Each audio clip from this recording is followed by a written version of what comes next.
তো এখন একটা লোক আপনি এসে বলছেন কাউন্টারের বাইরে, স্ট্যান্ডের বাইরে শুনেছেন, আপনি চেয়েছেন, ওই লোকটা তো যিনি চাচ্ছেন এই সেক্টরের সাথে জড়িত নাও হতে পারে, বিচ্ছিন্ন একজন মানুষ হতে পারে তো এই জন্য এইটাকে আমলে নিলে যেটা হয় একটা প্যানিক তৈরি হয়।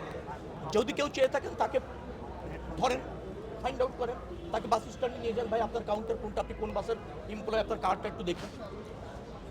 এইভাবে বলাটা এই ম্যাসিভ গ্যাদারিংয়ের মধ্যে ঠিক হবে না। এরকম অনেক সুযোগ সন্ধানী প্যানিক তৈরি করা লোক আছে, অর্থাৎ সেটা আমলে নেওয়া সাংবাদিকতার জায়গা থেকে ঠিক হবে কিনা আপনি জাস্টিফাই করুন।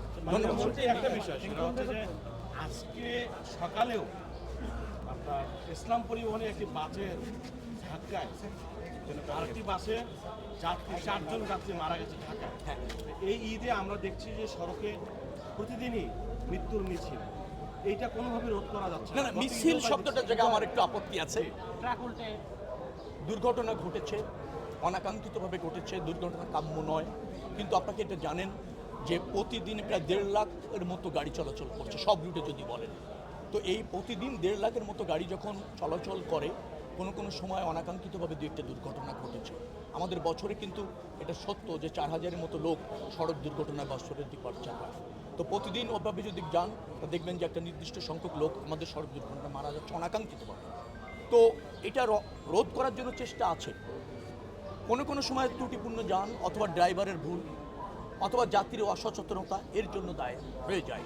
তো আমরা মূলত দুর্ঘটনা কাঙ্ক্ষিত না, তো আবার চলার পথে দুর্ঘটনা কোনো সময় কাঙ্ক্ষিত না হলেও ঘটে যায়।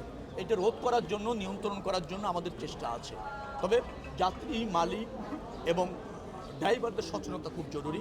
আমরা আশা করি যে ড্রাইভাররা সতর্ক হয়ে গাড়ি চালাবেন, প্রশিক্ষণপ্রাপ্ত হবে, দক্ষ হবে, তাদেরকেই নিয়োগ দেবেন বাস মালিকরা অথবা গাড়ির মালিকরা।